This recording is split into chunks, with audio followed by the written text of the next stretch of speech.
Leon Scott Kennedy was born in 1977. As a young adult, Leon became fascinated with crime stories, so naturally he opted to become law enforcement. In 1998, Leon graduated the police academy at the tender age of 21. It was an interesting time to become a police officer in 98, as mysterious disappearances and brutal murders were being investigated in the Arklay Mountains near Raccoon City, and rookie officer Leon wanted in. He requested a transfer to the Raccoon City Police Department in order to get closer to the Arklay case and figure out what exactly was causing these murders. This leads me to believe that Leon originated from a small town in the middle of nowhere, as he wanted to get closer to the action. But leaving his hometown brought compromises, and his unknown girlfriend left him a day before his transfer. This must have seriously affected Leon, as he'd gotten drunk the night before arriving to Raccoon City and stayed at a motel. However, this mysterious circumstance may have saved his life later on. Being a day late, just before departing the motel, Leon tried phoning into the Raccoon City Police Department, but there was no answer. He began his journey to Raccoon, completely unaware of the tragedy that had struck. He'd unknowingly stumble across a case that would forever change his life.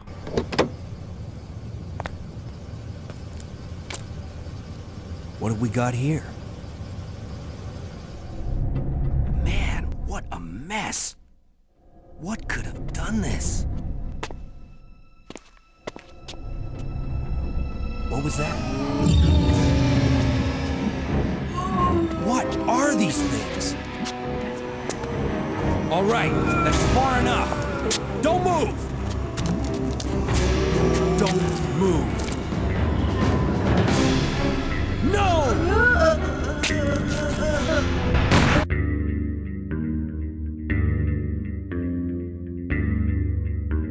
The events of the original Resident Evil 2 begin to define Leon's character and personality. The new kid on the block, inexperienced, a bit naive, and yet eager to do the right thing. Leon confronts hordes of zombies and other terrifying creatures lurking around his would-be place of employment, the Raccoon Police Department, where the officers had prepared a welcome party the night before. Amidst the chaos, Leon meets Lieutenant Marvin Branagh, a fellow law enforcement agent who appears to have been bitten and gravely injured. Leon's hero antics are displayed as, even with a gun pointed to his head, is still willing to help the resistant Marvin. Just go! Fine, but I'm coming back for you. Just hold on. This is also apparent as Leon takes a bullet for a woman he just met. Hands up! That woman is the mysterious Ada Wong.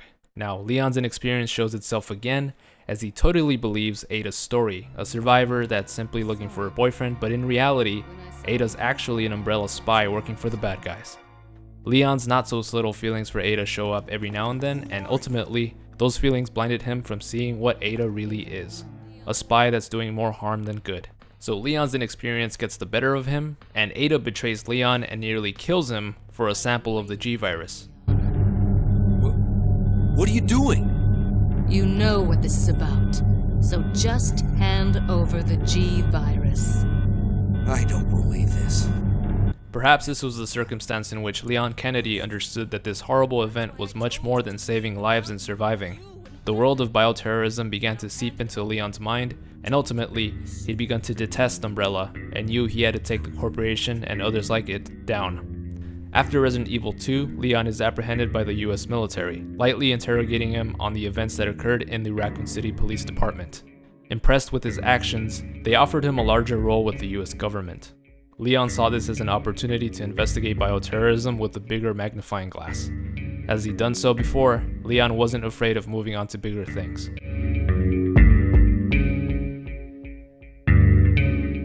Leon's first assignment as a government agent was codenamed Operation Javier, a simple catch or kill the drug lord mission, the drug lord going by the name Javier Hidalgo. A man equally famous for his extravagant lifestyle. Taking place in South America, a more experienced veteran was needed due to the rural environment, and Leon was given a highly skilled operative as partner, Jack Krauser.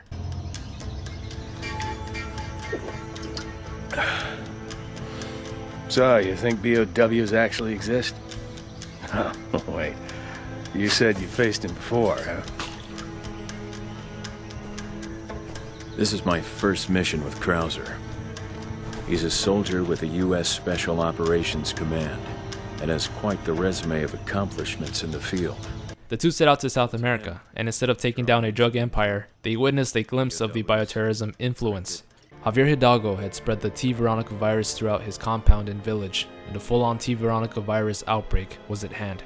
After defeating Javier, who had purposefully infected himself in an attempt to subdue Leon and Krauser, the two agents parted ways, but tragedy struck. Leon's partner Krauser was killed in a helicopter crash. Leon lamented his death as the two began a bond by sharing the terrifying experiences through their service. But strangely, Krauser's death was shrouded in mystery. There's nothing left to say. For you and I, Leon, we're merely different sides of the same coin. 2 years after the success of Operation Javier, Leon was assigned a new mission, protecting the president's family. It must have seemed like child's play to Leon, considering how much he'd already seen. That was until the president's daughter, Ashley Graham, was kidnapped by a mysterious cult known as Los Iluminados. What's interesting is that the villagers in Los Iluminados seem to have intel on Leon before his arrival, and it's at this point where Leon transitioned from rookie cop to government agent, given his reputation. Freeze! I said freeze! With the amount of info on one of the files found in the beginning of the game, it's clear that Leon's scaring the bad guys now. Leon's demeanor has also transitioned into a less anxious, high-energy 20-year-old to a cool, calm and collected 27-year-old. He seems particularly disinterested in small talk and mainly focused on the objective. You are a long way from home, cowboy. You have my sympathies. Guess that's a local's way of breaking the ice. Anyway, you know what this is all about.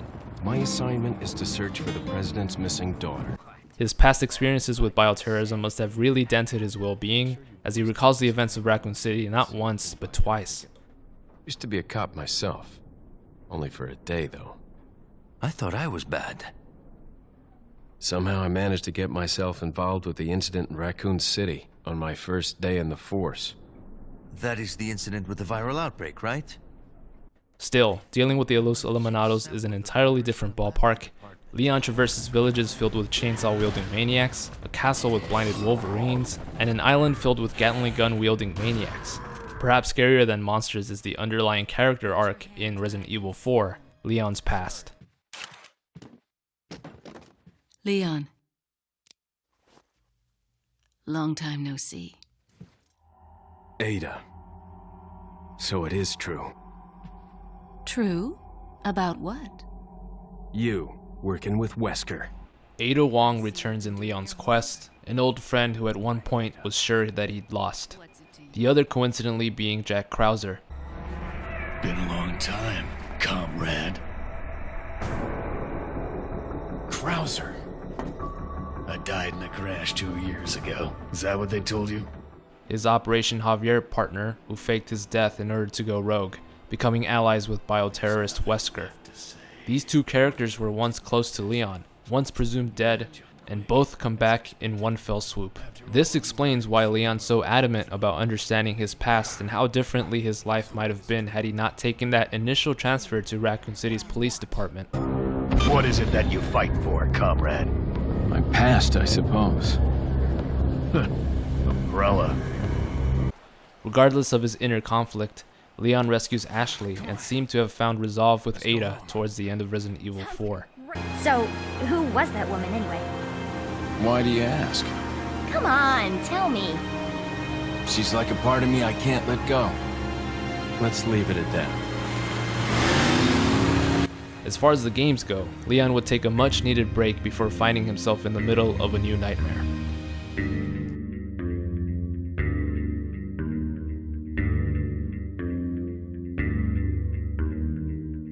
Nine years after the events of Resident Evil 4, a new storm was brewing, and at the midst of it all, grizzled veteran Leon returned to service.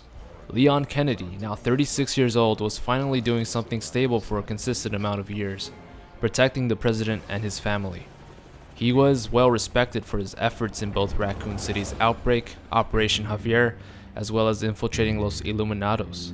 The president himself recognized Leon's value. In coordination with the president, Leon put together a plan, an operation known as the Division of Security Operations, or DSO. This operation would be a separate sector within the government that deals with bioterrorism around the globe, and Leon himself was expected to become the founding member until a deadly viral outbreak hit the US. Among those infected was the president. Once again, Leon found himself having to deal with a life-changing decision, perhaps the hardest he'd ever come across. Mr. President! Don't make me do this.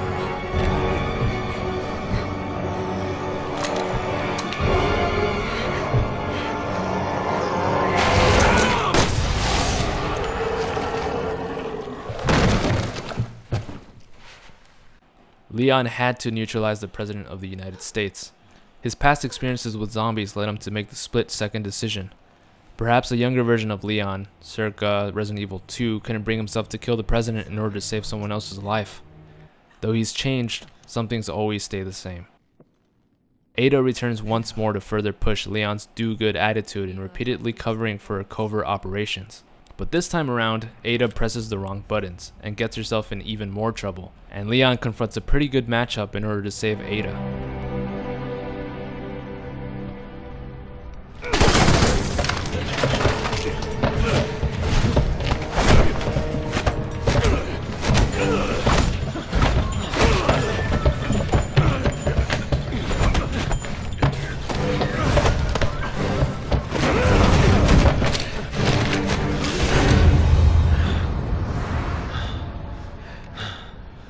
Chris?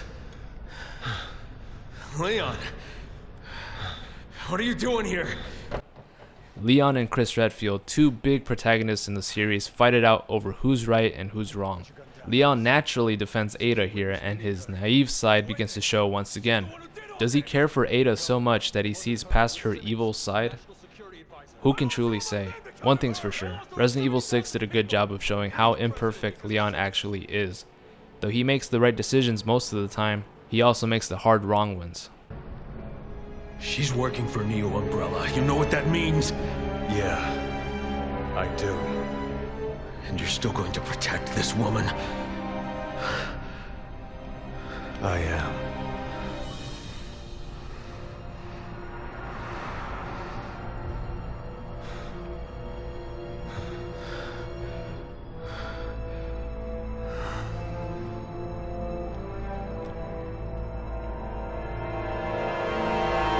Captain!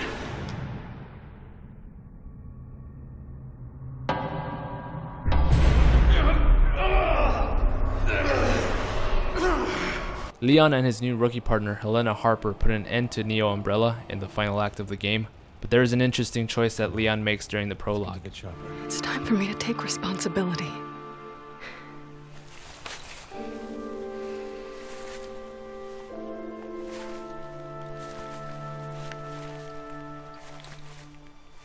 Thank you.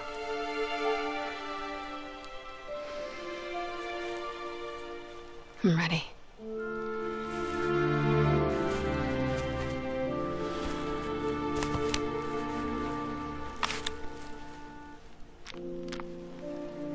What? But I assisted in the attack. The Investigating Commission have reviewed the evidence and feel it unjust to hold you liable for Simmons' crime. But The president would have done the same. Helena was in part responsible for the president's death and wanted to face all the guilt for it. Instead, Leon helps absolve her of any wrongdoing. Now, as I've said before, this decision shows growth in Leon as a whole, who was once the by-the-book rookie cop. He's now experienced enough to understand when it's okay to do the wrong thing. I'd go as far as to say that he sees a younger version of himself in Helena.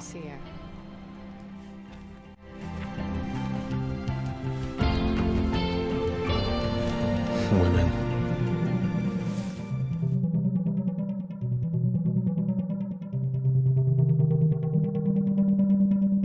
Capcom originally created Leon Kennedy to be the complete opposite of Chris Redfield. Chris being an alpha male action hero, they wanted Leon to mirror a real-life police officer, smaller and more prone to mistakes. I found it interesting that in both Resident Evil 2 and 4, Capcom had continually written Leon into situations he's never had any experience in. In Resident Evil 2, it was his first day as a Raccoon cop. In Resident Evil 4, it was his first few days as the president's bodyguard. This indicates that Capcom continually wanted to ground Leon into reality and less fantasy, though it doesn't take an expert to understand that there are qualities in Leon that are full of fantasy. Ada Wong seems to be a huge role within Leon's life as a continuous bad influence, but as I said before, how Leon handles Ada's actions shows growth or a downfall in him. It depends on how you interpret their relationship. In Resident Evil 2, Leon is completely resistant to Ada's roguelike decisions, but still practically saves her life. In Resident Evil 4, he's a little more open to Ada's operations, knowing that he needs her help in order to save Ashley. And finally, in Resident Evil 6, it seems as though Leon had finally accepted what Ada is and still chose to protect her. He chose to do the wrong thing, or the right thing. I don't know. Now, what can be in store for Leon's character in future Resident Evil titles? It's hard to guess at this point, but if Capcom are following the one game Chris, another game Leon formula, we might see him pop up as a cameo in the next Resident Evil game. Until then, we'll see what else we can learn about Leon in the upcoming remake that's only a few days away. So thanks for watching, everyone. Comment below what your interpretation of Leon's character is, and if you'd like to see him return. Don't forget to like and subscribe for more lore, and as always, stay single.